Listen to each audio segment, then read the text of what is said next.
Saya tidak peduli siapapun Anda. Anda pernah bermaksiat, Anda pernah berbuat salah. Kita manusia yang tidak luput dari dosa. Tapi saya ingin berikan tawaran dari Al-Quranul Karim. Quran surah keempat An-Nisa ayat 100, posisi paling kiri sebelah bawah. Pernah ada orang berbuat maksiat yang tak terlukiskan. Ada seorang yang pernah bunuh orang. Bunuhnya bukan 1, 2, 100 orang. Tak terlukiskan bilangannya. Kriminalitas tidak perlu diukur karena Anda akan lelah menghitungnya. Ketika Allah berkenan memberikan hidayah kepadanya, Masya Allah. Dan hidayah selalu terbuka pada siapapun sepanjang ia mau mengambilnya sebelum nyawa sampai di kerongkongannya. Tiba-tiba datang ia pada seorang alim dan berkata, saya ingin berubah. Alim ini kemudian menyampaikan pada orang dimaksud, Anda bukan berarti tidak bisa menjadi orang baik. Hanya Anda tinggal di lingkungan yang tidak mendukung Anda jadi baik. Keluarlah dulu dari tempat itu. Pergilah ke majlis ilmu sifulan, tempatnya ada di sana. Datang ke sana, belajarlah, dan Allah akan bimbing Anda berubah dari keburukan menjadi orang yang terbaik.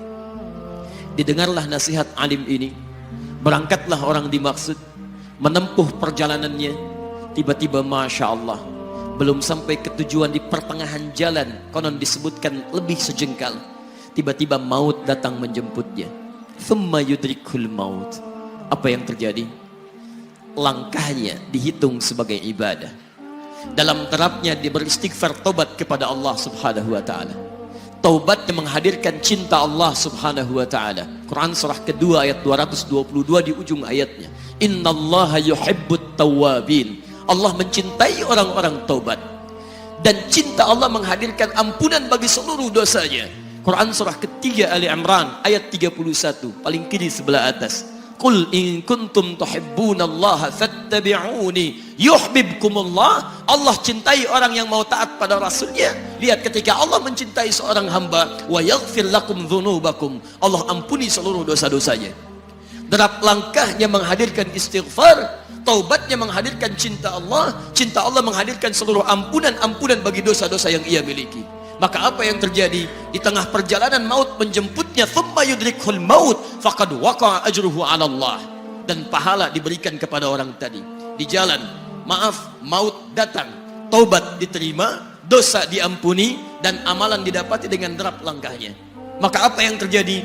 Thumma yudrikhul maut faqad waqa'a ajruhu 'ala Allah. Pahalanya dituliskan oleh Allah, dakhalal jannah, kata Nabi, masuk surga orang ini.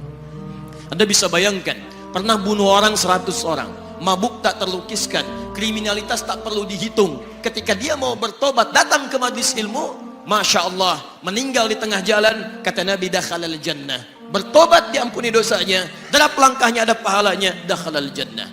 Turun ayat untuk melukiskan tawaran yang sama kepada kita. Wa may yuhajir fi sabilillahi yajid fil ardi muraghaman katsiran was'a. Siapapun yang mau berubah kembali pada ketentuan jalan Allah, kalau dia masih punya batas-batas kehidupan, kami akan berikan kelapangan di sisa hidupnya dan kelimpahan-limpahan kenikmatan selama dia hidup. Wa may yakhruj min baitihi muhajiran ilallahi wa rasulih. Namun bila ada di antara mereka baru ingin berhijrah, ingin berubah jadi lebih baik dalam pandangan Allah dan Rasulnya, tiba-tiba thumma yudrikul maut, baru keluar dari tempat dia tinggal, belum sampai ke tempat dia belajar, datang maut menjemputnya. Faqad waqa'a ajruhu 'ala Allah. Kami terima semua amalnya, kami ampuni dosa-dosanya, dan kami tuliskan namanya di dalam surga. Bila 100 orang saja yang pernah dibunuh oleh orang ini, pernah bunuh 100 orang, mabuk tak terlukiskan, kriminalitas tak terhitung, mau berangkat ke majlis ilmu, tak sampai ke majlisnya, meninggal dia, bisa masuk surga. Masa Anda yang tidak pernah bunuh orang? Ada yang pernah bunuh orang di sini? Boleh angkat tangan? Ada polisi di sini, langsung saya sampaikan insyaallah. Anda gak pernah bunuh orang, Anda tidak pernah mabuk, Anda tidak pernah berbuat kriminalitas seperti orang dulu. Salah, wajar, tapi pintu tobat terbuka untuk kita semua. Masya Allah, bedanya dengan orang tadi belum sampai ke majlis ilmu, Anda sudah hadir di dalamnya, langsung di rumah Allah, diberikan tempat yang terbaik, dan kita akan belajar. Kalau dengan semua ini belum mempermudah Anda ke surga, dengan cara apa lagi Allah mesti mengantarkan Anda ke surga?